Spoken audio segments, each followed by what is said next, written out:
Saya Cynthia Rompas masih menemani Anda di Kompas Petang. Saudara Capres nomor urut 3 Ganjar Pranowo menanggapi Cawapres nomor urut 1 Muhaimin Iskandar yang mengkritik pembangunan tol oleh pemerintahan Jokowi. Ganjar merespons dengan singkat soal kritik Caimin yang bilang jalan tol yang dibangun Jokowi tak bisa dinikmati oleh tukang becak dan hanya bisa digunakan oleh yang punya mobil. Ganjar bilang becak tak boleh masuk tol.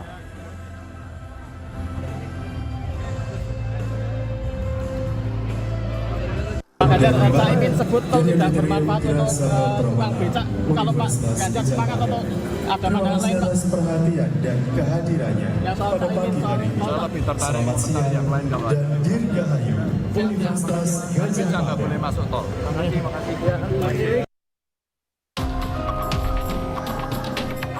Cawapres nomor urut 1 Muhaimin Iskandar mengkritik pembangunan jalan tol yang masif selama pemerintahan Jokowi.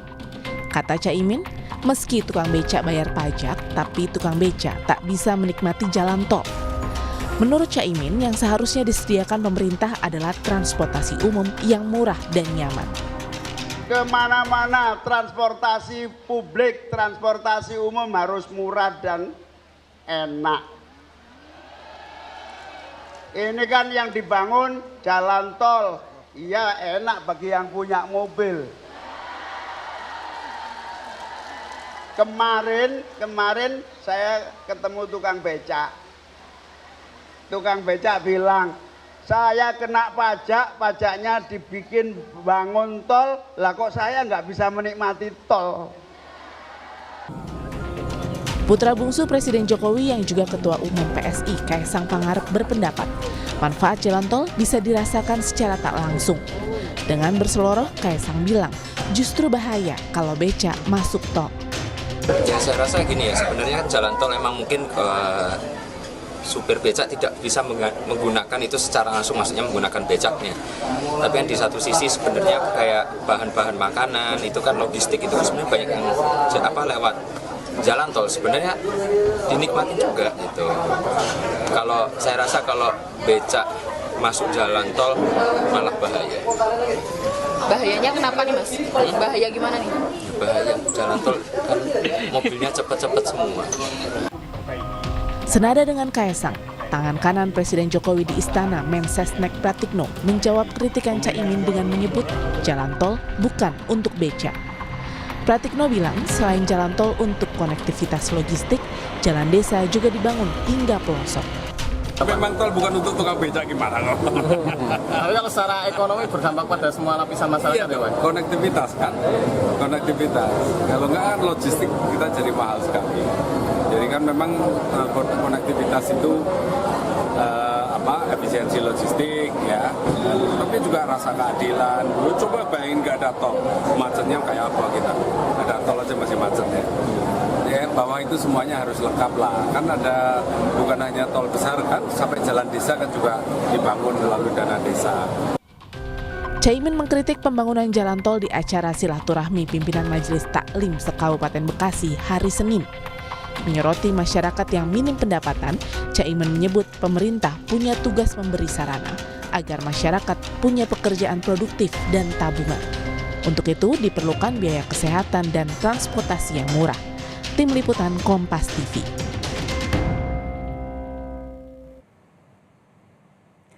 Cawapres nomor urut 1 Muhaimin Iskandar mengkritik pembangunan jalan tol yang masif dikerjakan pemerintahan Jokowi.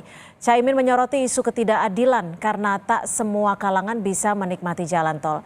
Apakah kritik Caimin atas kebijakan Jokowi merupakan bagian dari adu gagasan perubahan atau sekedar retorika Pilpres belaka? Kenapa pula kritik ini baru disampaikan sekarang oleh Caimin yang partainya adalah PKB masih mendukung pemerintahan Jokowi? Sudah bergabung dengan kami tenaga ahli utama Kantor Staf Presiden Pak Johannes Joko, dan kami juga masih berupaya untuk menghubungi Wasekjen PKB Bapak Daniel Johan. Halo, selamat sore Pak Johannes. Terima kasih sudah bergabung bersama kami. Cynthia, selamat sore para pemirsa Kompas TV. Ya, terima kasih. Atas kritikan Caimin, bagaimana nih kantor staf presiden menanggapinya? Ya, yang pertama mungkin Caimin udah lupa kali ya Mbak ya, sudah lama tidak merasakan naik kendaraan umum yang lewat jalan tol begitu. Karena yang kita tahu kan jalan tol itu selain gunakan mobil pribadi, dia juga digunakan oleh angkutan umum maupun angkutan barang. Nah, mungkin Caimin selama ini terbiasa dengan menggunakan mobil pribadi sehingga perspektifnya ya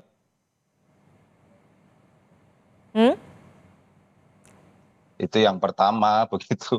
Yang kedua ya tentu tadi yang saya sampaikan, jalan tol ini kan fungsinya bukan hanya untuk fungsi kepentingan pribadi begitu, tetapi ini ada fungsi kepentingan umum. Karena kalau kita lihat penggunaan jalan tol hari ini itu selain bagaimana kita melihat manfaatnya, Mbak, manfaat konektivitas, logistik kita bisa terdistribusi dengan lebih efisien, kemudian jarak tempuh yang selama ini misalnya contoh jarak tempuh itu jadi lebih efisien. Contohnya misalnya dulu perjalanan dari Jakarta ke Jawa Tengah gitu, ke Solo misalnya itu kita butuh jalur biasa 12 jam. Tapi sekarang dengan jalan tol 6 jam. Sehingga trayek-trayek bus yang biasanya dulu dia hanya sehari bisa sekali, sekarang ini trayek-trayek bus itu bisa beberapa kali untuk melakukan perjalanan. Ini kan menjadi efisien begitu. Termasuk juga misalnya dulu teman-teman para petani kita ketika mereka panennya sayurnya misalnya ingin didistribusikan ke kota-kota besar di bagian area barat begitu, atau misalnya petani-petani yang ada di daerah Palembang begitu ingin mendistribusikan ke Jakarta butuh waktu dan mereka khawatir dengan hasil panennya bahwa hasilnya bisa busuk gitu hasil panennya, tapi sekarang waktunya lebih singkat sehingga mereka ada keyakinan bahwa hasil panennya bisa terdistribusi dengan baik dan dengan harga yang lebih baik juga begitu, Mbak. Baik, Pak Yohanes, jadi menurut Anda apakah kritik dari Caimin ini hanya berupa gagasan perubahan atau memang retorika pilpres saja nih? Ya itu mungkin Caiminnya yang lebih mengerti, tetapi kalau kami kan fakta-faktanya kita itu kan melihat fakta begitu Mbak, bahwa pembangunan jalan tol pada pemerintahan Presiden Jokowi yang hampir lebih dari 1.700 kilometer ini itu juga dibarengi dengan pembangunan jalan nasional, juga penguatan jalan-jalan provinsi, kabupaten dan juga jalan-jalan desa. Artinya konektivitas ini dibangun secara komprehensif dan menyeluruh begitu Mbak. Jadi tidak hanya sekedar masalah jalan tol saja. Sebab kalau sekedar isu jalan tol ya kita tanyakan saja kepada masyarakat bawah begitu yang selama ini merasakan perjalanan mereka yang harus butuh waktu berjam-jam untuk dari satu kota ke kota lain, belum kemacetannya. Sekarang ini perjalanan itu menjadi lebih nyaman begitu. Dan itu dirasakan oleh masyarakat kelas bawah juga begitu. Baik, sudah bergabung bersama kami politisi PKB Pak Daniel Johan. Pak Daniel, selamat sore. Selamat sore Mbak, sorry ini saya lagi di jalan nih. It's okay, nggak apa-apa. Pak Daniel, apa sih yang menjadi penyebab highlight dari Caimin ini? Ya sebenarnya ini kan Caimin memberikan penegasan bahwa selain jalan tol, Indonesia itu justru lebih membutuhkan jalan-jalan non-tol. Yang memang kalau kita keliling ke daerah-daerah itu banyak yang terputus, banyak yang rusak, jembatan-jembatan juga banyak yang tidak bisa dilewati. Nah kebetulan ini curhatan dari seorang tukang beca yang memberikan curhat, ya kita sempat kaget tetapi sekaligus kagum bahwa seorang tukang beca juga bisa berpikir kritis bahwa yang dibangun jangan hanya tol saja. Karena tukang beca itu merasa kita rakyat kecil pun kan juga punya kontribusi untuk membayar pajak. Nah sehingga jalan-jalan pemerintah ke depan selain jalan tol malah kalau bisa lebih mengutamakan pembangunan jalan tol. Jadi semangatnya itu bukannya tukang beca masuk ke tol. Tapi gini Pak Daniel, tadi kan juga disebut bahwa dampak dari jalan tol itu mungkin tidak dirasakan langsung oleh pengendara beca, tapi juga bisa dirasakan tidak langsung seperti yang tadi sudah dijelaskan oleh Pak Yohanes. Iya setuju, karena substansinya adalah kita memberikan penekanan bahwa banyak sekali jalan-jalan di luar Jawa, termasuk di beberapa titik Jawa itu masih sangat parah. Gitu. Jadi itu yang harus dipikirkan. Sehingga ada konektivitas yang semakin merata, konektivitas yang semakin inklusif, nggak hanya fokus ke tol. Pak Daniel, tapi kan kita tahu kalau PKB itu masih dalam koalisi pemerintahan dan saat pembuatan jalan tol pun PKB ikut mendukung hal ini. Itu Komisi 5 tuh, mesti ditanya ke Komisi 5. Saya bukan di Komisi 5, Mbak. Ya, tapi terkait dengan bagian dari koalisi, gimana dong? Iya, nggak masalah. Artinya kan ini namanya perbaikan, namanya yang kita ingin menyempurnakan, ini kan masukan dari orang kecil. Nah, kita kan harus menyuarakan, dan kebetulan masukan ini memang penting untuk disuarakan. Bagaimana? Ini bagian dari masukan dari orang kecil, dari warga kecil, seorang tukang beca yang memberikan masukan kepada Caimin. Dan kami melihat masukan ini selain kritis juga sangat baik, sehingga kita menjelaskan kepada masyarakat bahwa ke depan Amin akan prioritas membangun jalan-jalan, lebih prioritas membangun jalan-jalan non-tol, sehingga akan semakin meningkatkan konektivitas masyarakat, akan juga semakin menurunkan logistik. Seperti di dapil saya di Kalimantan Barat, wah itu jalannya banyak yang rusak, Mbak. Saya ke Pak Johannes. Pak Johannes, kalau tadi dibilang ini sebenarnya adalah masukan langsung dari orang kecil seperti itu. Menurut Anda sendiri, apakah ini memang faktor begitu banyak yang harus jalan yang harus diperbaiki, atau memang isu politik saja yang memang sedang digencarkan? Ya kalau menimbang apakah itu isu politik atau tidak, kembali lagi Mbak, KSP itu kan kita ngomong tentang fakta begitu kan. Kalau faktanya hari ini selain jalan tol itu ada jalan nasional yang dibangun oleh Bapak Presiden Jokowi dalam pemerintahan ini tuh hampir sekitar 6.000 kilometer lebih jalan nasional. Belum lagi kita bicara bagaimana penguatan jalan-jalan desa melalui dana desa. Itu yang harus dilihat, dan saya melihat bahwa penerima manfaat dari jalan tol ini selain kita harus lihat ada dua, ada penerima manfaat langsung yang memang mereka menggunakan jalan tol, dan penerima manfaat tidak langsung. Penerima manfaat langsung itu adalah mereka yang memang menggunakan jalan tol, ada yang menggunakan angkutan umum lewat jalan tol. Itu tadi yang saya sampaikan, Mbak. Mungkin loh ya, Mbak ya, Caimin ini kan udah lupa apa rasanya menggunakan angkutan umum yang lewat jalan tol, karena selama ini menggunakannya angkutan pribadi begitu. Sementara kalau manfaat turunannya itu kan banyak, Mbak. Salah satunya tadi perspektif paradigma kota transit menjadi kota destinasi. Itu yang sekarang terjadi karena adanya jalan tol begitu. Nah, Mbak, bagaimana nih Pak Daniel menanggapi ini? Mungkin Caimin lupa karena Caimin biasanya dengan mobil pribadi, padahal banyak kendaraan umum juga ataupun yang mentransportasikan barang-barang tertentu. Iya, saya rasa nggak masalah. Semangatnya adalah bukan semata-mata terus tidak setuju. Makanya kan Caimin tetap kalau pergi ya karena jalan tol sudah dibangun ya kita manfaatin lah, bukan terus menolak karena tidak dimanfaatin kan. Tetapi kita ingin memberikan penekanan. Nah tapi memang kita harus butuh data ya. Nah ini yang harus kita siapkan. Misalkan kita harus membandingkan, misalkan pemerintahan Gus Dur, pemerintahan Mbak Mega, pemerintahan Pak SBY termasuk Pak Jokowi, berapa rasio antara jalan tol dengan jalan non tol. Nah di situ kan kita baru menilai. Tentu pasti pemerintahan Pak Jokowi selain membangun jalan tol, jalan non-tol juga dibangun. Tetapi seberapa panjang rasionya itu yang nanti menjadi pertimbangan. Nah, sementara di kita, nanti Amin itu akan lebih prioritaskan jalan non-tol. Sehingga masyarakat di pedalaman itu yang jalannya rusak, lebih pembangunan jalannya kilometernya akan lebih panjang.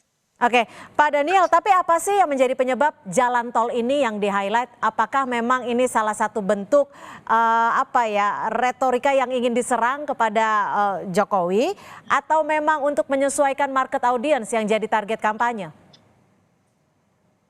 Saya nggak paham, tapi yang pasti kalau nyerang harusnya enggak ya.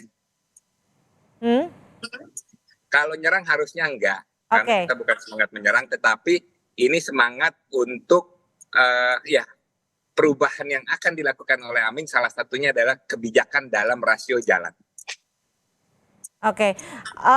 Pak Johannes, kalau Pak Jokowi sendiri merasa diserang oleh koalisi sendiri nggak sih? Karena ini kan PKB. Kalau hal itu kami belum terupdate begitu Mbak, bagaimana sikapnya Bapak Presiden, tetapi ya tentu apapun lah bentuk pendapat dalam era dalam era menjelang pemilu ini kan sebagai statement politik yang harus kita hargai gitu Mbak. Jadi belum ada update terkait respon Presiden seperti itu ya? Ya Pak Pratik mungkin kemarin yang disampaikan Pak Pratik itu mungkin bisa mewakili Bapak Presiden begitu. Oke, Pak Daniel, ini kan kritik dari Caimin ini dijawab juga atau ditanggapi oleh Kaisang, Ketua Umum PSI dan juga Pratikno.